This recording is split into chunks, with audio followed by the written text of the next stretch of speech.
I suppose that we've all heard these stories about how the past is caught up and converged with the present in the most surprising ways, haven't we? Such as a lost relic or a family heirloom, such as a ring or a letter that was written, and somehow many years, 40, 50, 60, 70 years later, it's found or it's discovered in the strangest places. It could be across the world.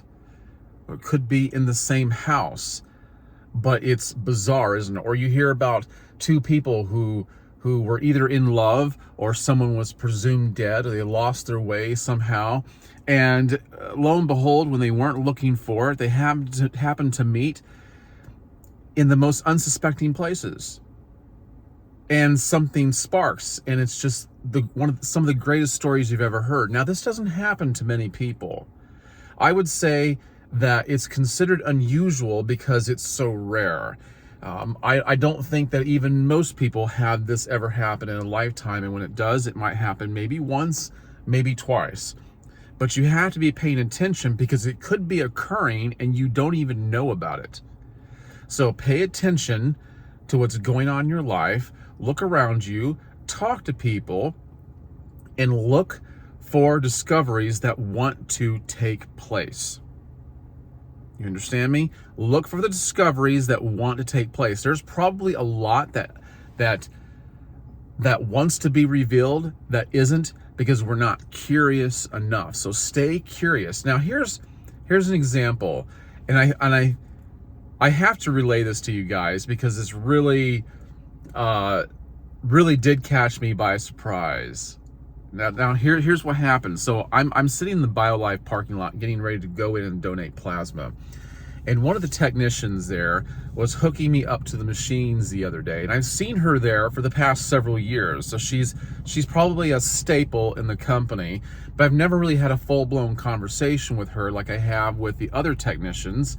And I talk to all of them. Anybody that works with me or on me or hooks me up or whatever, I talk to all of them because that's what I do. I talk to people. Sometimes it annoys my wife, but I talk to everybody. And this woman I have not ever had a full-on conversation with because she's somebody who seems more in a managerial position. So if she's on the floor, it's because she's trying to help the rest of the crew catch up. Well, she was hooking me up to the machine.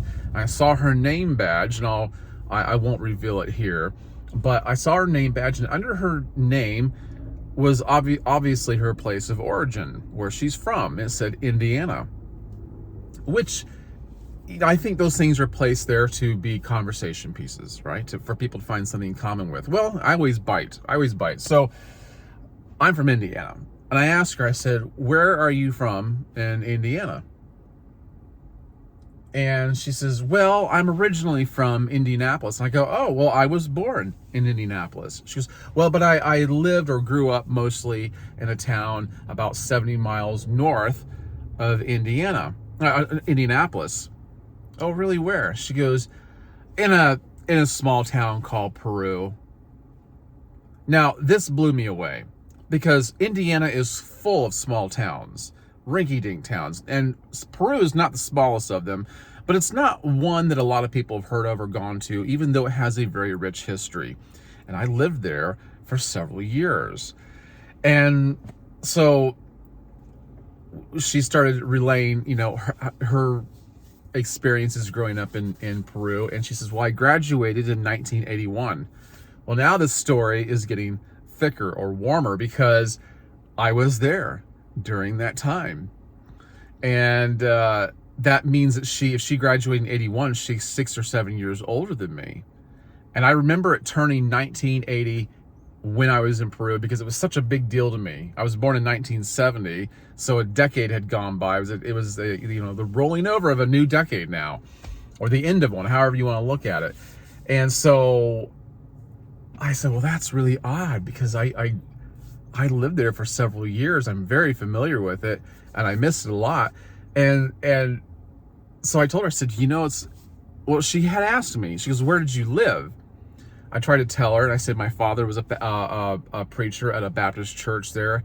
It didn't seem to ring a bell, so I started giving her landmarks to kind of triangulate my position. And so she knew exactly where I was talking about.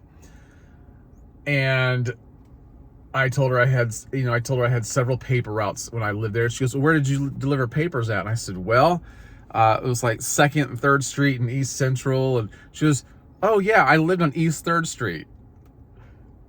Now, get this, guys.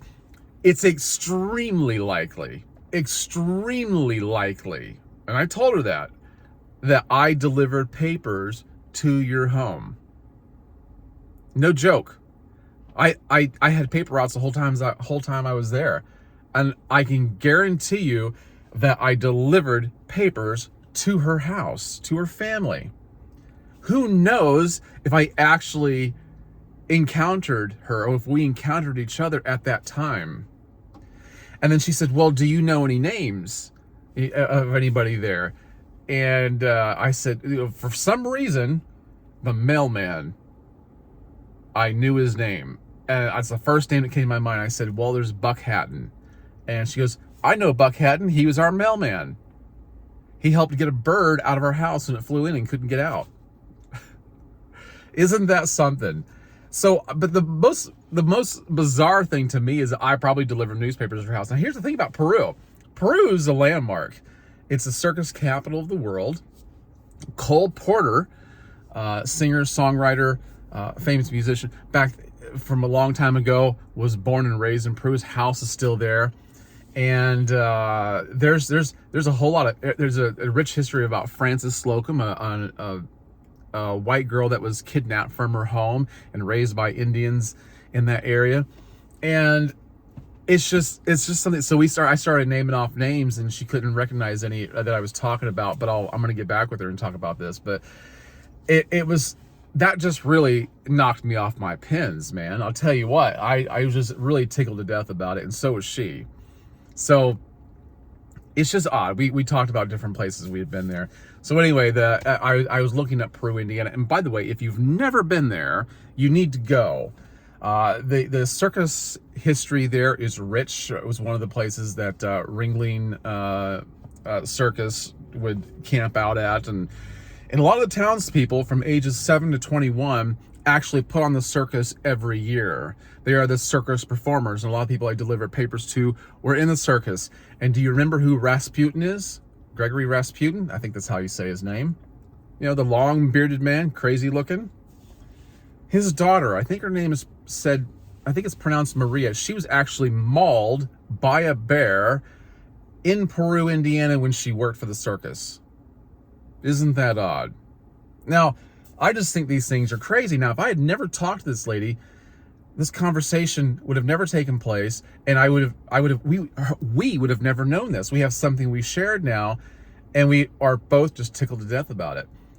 And it's just worth talking about. So I'm telling you guys about it. And the only other thing that's happened to me like that, now these aren't quite as dramatic as the examples I gave in the beginning, but years and years ago, back in the late 90s when I was a meter reader here in Lakeland, I went into a house. I had to go through a house to get to a meter. The meter's actually inside in the back porch.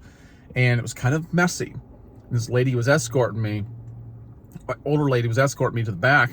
And as I was reading the meter, I was entering the numbers into the processor. So I was looking down, and down at my feet was a very noticeable bright yellow ruler. And it said, Indianapolis Baptist Temple, Pastor or Dr. Greg Dixon. And I told her, I said, I can't believe what I'm looking at. And she goes, what's that? And I go, this ruler. My father was the associate pastor under Dr. Greg Dixon at the Indianapolis Baptist Temple. That's where I'm from. And by the way, I am named after Greg Dixon. That's how I got my name. She goes, oh, well, that's really unusual. She goes, well, you can have that ruler if you want. I said, absolutely. She goes, it was just in a box of miscellaneous things I picked up at a yard sale. So I told my dad about this, and I showed him the ruler.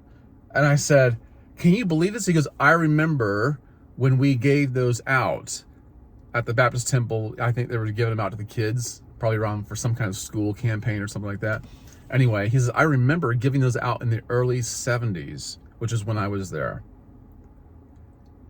Isn't that something?